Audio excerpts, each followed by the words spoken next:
গরম দুধে দিন ছোলা ভাজা। হ্যাঁ বন্ধুরা, ঠিকই শুনেছেন, গরম দুধে ছোলা ভাজা দিয়ে দারুণ একটি রেসিপি হয়।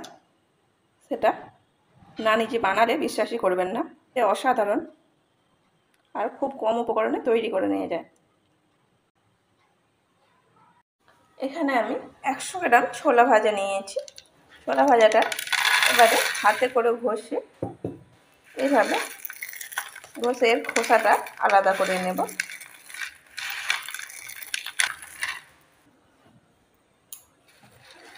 বন্ধুরা, এই ছোলার খোসাগুলি কিন্তু একটু সময় নিয়ে পরিষ্কার করে নিতে হবে। একবারে যাবে না, বারে বারে ঘষে পরিষ্কার করে নিতে হবে। পরিষ্কার করে নিয়েছি, এরকম পরিষ্কার করে নিতে হবে, তা না হলে মিষ্টিটা রঙটা একটু অন্যরকম হয়ে যাবে।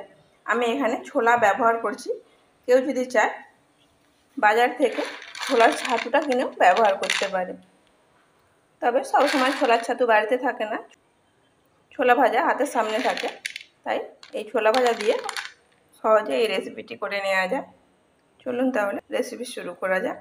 একটি বড় নারকেলের অর্ধেকটা এইভাবে কুড়িয়ে নিয়েছি। এদিকে পেস্ট তৈরি,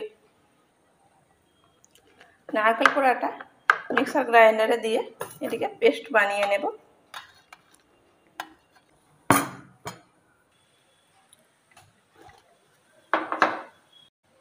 নারকেল কোড়াটাকে পেস্ট করে নিয়েছি। এখানে আমি অল্প জল দিয়েছি, তা না হলে নারকেল কোড়াটা পেস্ট হচ্ছিল না। তবে আপনারা যদি চান লিকুইড দুধ দিয়েও এটিকে পেস্ট করে নিতে পারেন। গ্যাস জেলে 1/2 লিটার লিকুইড দুধকে ফুটতে দিয়েছি। এবারে এর মধ্যে আগে থেকে যে ছোলাগুলিকে পরিষ্কার করে রেখেছিলাম সেগুলি দিয়ে দেব।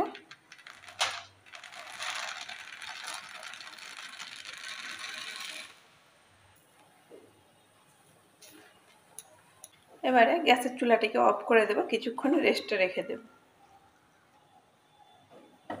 কিছুক্ষণ রেস্টে রাখলে এটি ঠান্ডা হয়ে যাবে, ভিজে যাবে। তারপরে এদিকে পেস্ট তৈরি করে নেব। ছোলা আর দুধের মিশ্রণটা ঠান্ডা হয়ে গেছে, পেস্ট করে নেব। তার জন্য মিক্সার গ্রাইন্ডারে বড় জারে এটিকে নিয়ে নিলাম।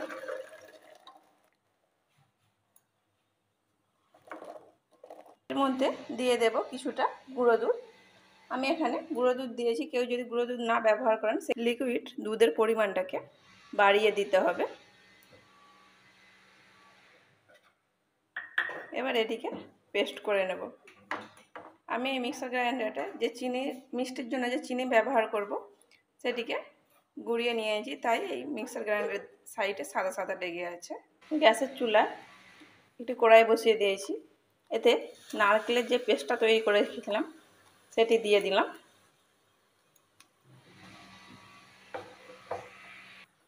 এর সাথে আমি 500 গ্রাম চিনিকে মিক্সার গ্রাইন্ডারে গুঁড়িয়ে নিয়েছি, এটি দিয়ে দেব। দিয়ে খুব ভালো করে মিশিয়ে নেব। এখানে কেউ যদি চায় তাহলে গোটা চিনিও ব্যবহার করতে পারে, সেক্ষেত্রে চিনিটা মেল্ট হতে সময় বেশি নেবে, তাই আমি চিনিটাকে গুঁড়িয়ে নিয়েছি। এতে খুব তাড়াতাড়ি মিষ্টিটা তৈরি হয়ে যাবে। চুলার আঁচটিকে একেবারে লোয়ে রাখতে হবে।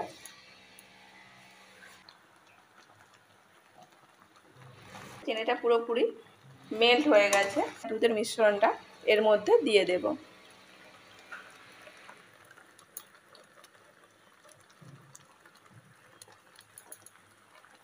এই মিশ্রণটিকে মিশিয়ে নিতে হবে। এই সময় আর স্প্যাচুলার সাহায্যে হবে না, বড় একটি খুন্তি ব্যবহার করতে হবে। এই সময় প্রচণ্ড পরিমাণে মিশ্রণটি ফোটার সাথে সাথেই ছিটকবে, তাই সাবধানে এটিকে মিশিয়ে নিতে হবে। এটিকে এইভাবে ঘন করে নিতে হবে। এখানে আমি যে ভুলটা করেছিলাম, ছোলার সাথে দুধের মিশ্রণটা খুব ঘন করে মিক্সিতে বেটেছিলাম। ওতে অল্প জল কিংবা লিকুইড দুধ দিয়ে বেটে নিলে আর এরকম ডেলা হয়ে যাবে না। দিয়ে দিলাম এলাচ গুঁড়ো। এই থালার মধ্যে অল্প একটু অংশ নিয়ে এইভাবে ঘষা দিতে হবে। ঘষা দেওয়ার সাথে সাথে মিশ্রণটি ঠান্ডা হলে যদি শক্ত হয়ে যায় তাহলে মিষ্টির জন্য রেডি হয়ে যাবে। মিশ্রণটা ঠান্ডা হওয়ার পরেও এইরকম আছে, তার মানে এখন একটু সময় লাগবে মিষ্টিটা তৈরি হতে। মিশ্রণটি এই সময় কোনো মতে নাড়া বন্ধ করা যাবে না, তাহলে তোলায় পুড়ে যাবে। আবারও একটুখানি তুলে দেখে নেব এটি মিষ্টি তৈরি করার উপযুক্ত হয়েছে কিনা।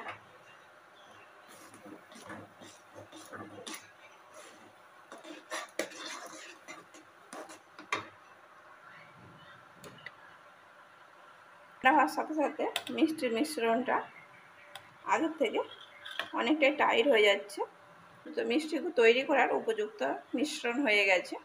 এবারে গ্যাসের চুলাটিকে অফ করে দেব।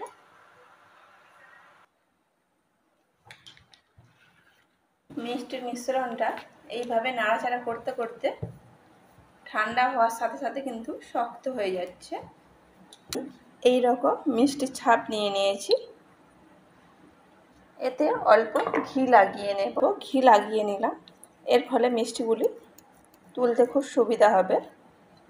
হাতে অল্প ঘি লাগিয়ে নিলাম। এই রকম অল্প অল্প অংশ নিয়ে ভালো করে দুটি হাতে তালুতে গোল করে নেব।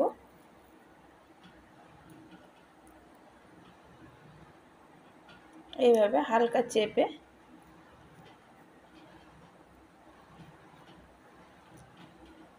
খুব সুন্দর ছোলা দিয়ে তৈরি হয়ে গেল সন্দেশ। এইভাবে সবগুলি বানিয়ে নেব। আপনাদের ইচ্ছা মতো এগুলি বড় কিংবা ছোট সাইজের মিষ্টিগুলি করে নিতে পারেন।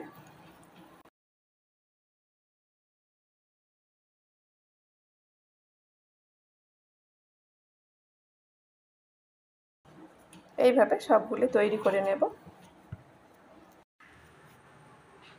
মিষ্টিগুলি আমি সব বানিয়ে নিয়েছি। যদি কারো কাছে এইরকম মিষ্টি তৈরির ছাপ না থাকে তাহলে এটিকে বরফির মতো কেটেও সার্ভ করা যাবে।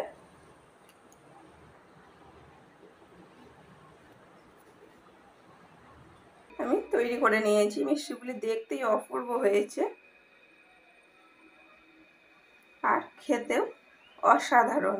মিষ্টিগুলি ঠান্ডা হওয়ার সাথে সাথে শক্ত হয়েছে, কিন্তু ভেতরটা এখনো নরমই আছে, যা মুখে দিলেই মিলিয়ে যাবে। রেসিপিটা ভালো লাগলে লাইক শেয়ার কমেন্ট করবেন এবং সাবস্ক্রাইব করে আমাকে সাপোর্ট করবেন।